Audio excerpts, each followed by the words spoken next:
I think I'll move to the other part of the presentation about the Muslim Brotherhood. This is a much more complicated issue because it doesn't deal with the state, it deals with the culture. And this is much deeper than a state like Syria.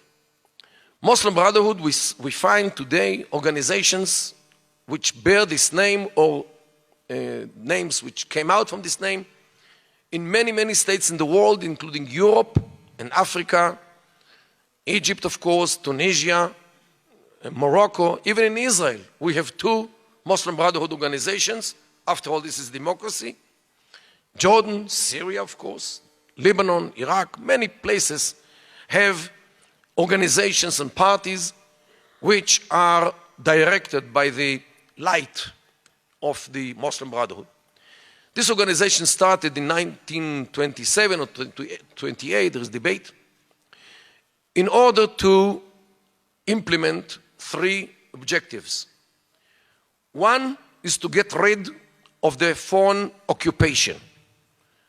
In Egypt of 28, it was the British occupation. In Syria, it was the French occupation. In other places, other occupations. However, according to the Muslim Brotherhood, any Arab ruler or Islamic ruler who does not implement the Sharia can be very easily depicted as foreign occupation because he is an agent of the West or the East, Russia or United States. And this is why he, even if his name is Gamal Abdel Nasser in Egypt, he is actually a foreign occupation. So first of all, the Muslim Brotherhood want to get rid of the foreign occupation, whether it's British or Gamal Abdel Nasser.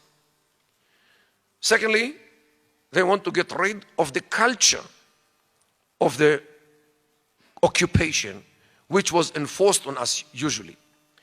Mainly unveiling women, mainly introducing alcohol to the menus in the restaurants, and maybe operas and movie theaters, and all these characteristics of the Western culture which infiltrated into our society to corrupt our girls, our men, our boys, our next generation, in order to westernize them by all these magnetic devices like media, like what people wear, what they don't wear, and what they eat.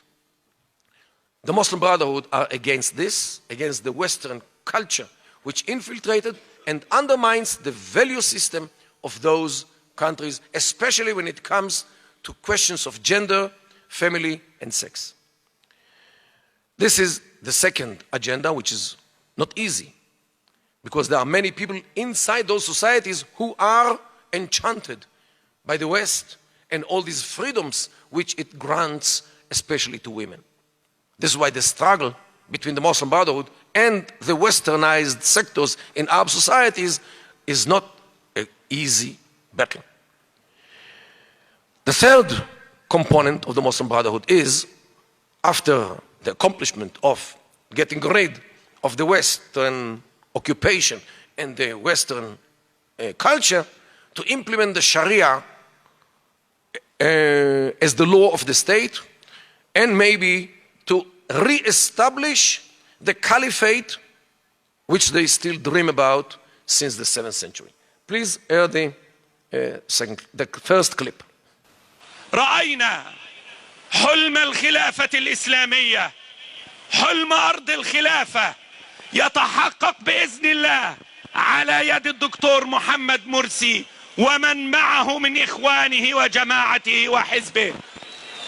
رأينا الحلم الكبير الذي نحلم به جميعا، الولايات المتحدة العربية. الولايات المتحدة العربية ستعود إن شاء الله، ستعود الولايات المتحدة العربية على يد هذا الرجل ومن معه إن شاء الله. ستكون عاصمة الخلافة، ستكون عاصمة الولايات المتحدة العربية هي القدس إن شاء الله. بكرة مرسي حرر غزة. أنا مصر بكل عزة. بكرة مرسي حرر غزة. بكرة مرسي حرر غزة. بكرة مرسي حرر غزة. بكرة مرسي حرر غزة. بكرة مرسي حرر غزة. تكبير تكبير تكبير.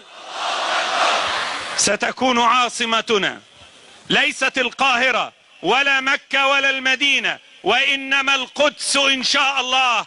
وسيكون هتافنا على القدس رايحين شهداء بالملايين.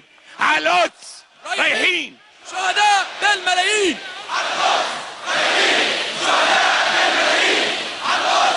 رايحين شهداء بالملايين على القدس. رايحين شهداء بالملايين على القدس. رايحين شهداء بالملايين على القدس. من عيون كل اليهود طيار النعاس. يلا يا عشاق الشهداء كلكم حماس. من عيون كل اليهود.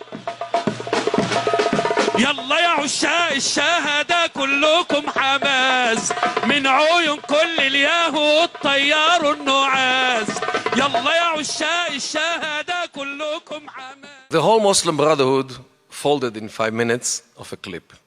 First of all, United Arab States. They blamed the West for fragmenting the Islamic world, which today expands from Indonesia in the east all the way originally to Morocco. Maybe now they count also America and Europe in the Islamic world. So inshallah, the whole world, the Islamic world, will be unified, of course, under the aegis of the Muslim Brotherhood. And this is in one of the campaign meetings of Mohammed Morsi, the candidate of the Muslim Brotherhood in Egypt, only a month and a half ago.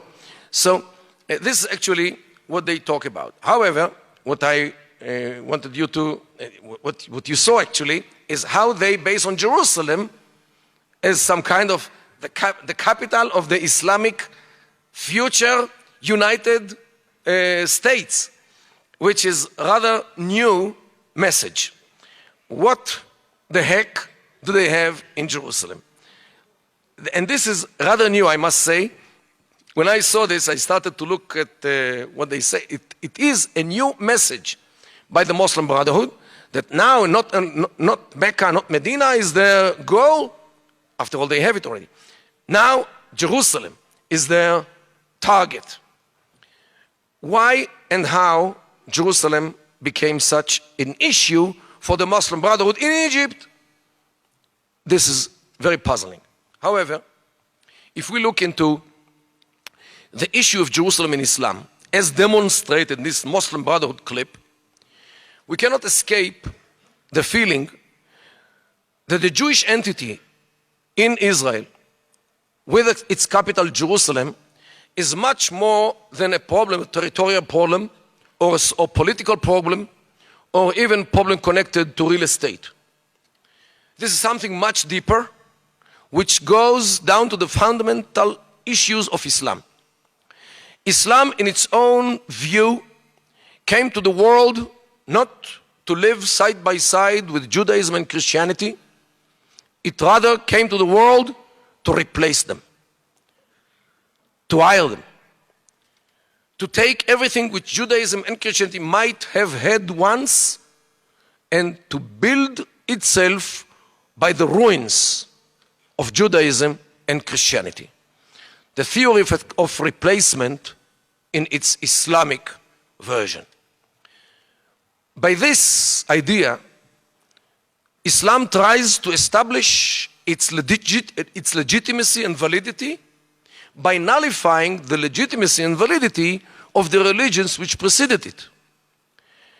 Thus, Abraham and Isaac, and formerly Adam and Noah, and Jacob and David and Solomon and Jesus and Johannes all were Muslims. Because inna dina inda Allah al-Islam, religion at Allah's is only Islam. Allah doesn't know any other religion. Allah doesn't recognize any other religion. So if someone like Adam, like Abraham, like Jesus, believed in one God, what else could he be if not a Muslim? Since Islam is the only religion at Allah's. So this way, after they occupied, those Bedouins who came out from the Arab Peninsula in the 7th century, after they occupied the geography of the Middle East, they occupied the history of the Middle East and the theology of the Middle East. Judaism is void. Jews can live as Ahl Dhimma, Dhimmis, second-class citizens under Islamic rule with restrictions, as long as they obey the restrictions. All of a sudden, during the 20th century, some historic road accidents happened when Jews started an influx to their former land, which once they had, Philistine. They occupied it in 1948. They established a state, an independent state. Since when Jews have the right to be independent? After all, they have to be subjugated to Islam. And in 1967, they dared to occupy Jerusalem. What will be their next step? Evidently, they will try to build the third temple. And this way, Judaism will come back, Allah forbid, to life, after it was nullified by Islam. So Muslims cannot fathom this fact, because it actually is against the basic issue of Islam, which came to the world to replace Judaism, to nullify Judaism. The return of Jews to Eretz Israel, the return of Jews to Jerusalem, and Allah forbid, the building of their temple is a theological threat on Islam before it is anything connected to land or to real estate or whatever, or to national interests as well. It is a theological threat on Islam. And what he says is actually this, that we are going to occupy Jerusalem, and we are going to make sure that Jews will never take it by putting our capital in Jerusalem, so Judaism will never come to life again. This is actually what he says in other words. But this is the interpretation, the only interpretation of what he is saying in this issue. So the Muslim Brotherhood is not about only the British and the French and maybe even the Israelis as occupation. It is about theology, which religion, according to their discourse, is Din al-Haq, means the religion of truth, which is Islam, of course, and which religion is the Din al-Batil, means the religion of void, Batil, which is Judaism, and all the others. The battle is about the righteousness of Islam or the invalidity of Islam, as those already who listened to Muhammad in the beginning of Islam accused him that the whole Islam is only recycling of stories of the former ones, asatir al-awwalin. So since then, Islam is an obsession to establish its validity by undermining the validity of other religions. And this is actually what we saw in this clip. Unfortunately, Muslims have money, mainly because of the oil, especially in the Gulf. And the Gulf money is translated all over the world to propaganda against Jews, mainly. It is under the cover of propaganda against Israel.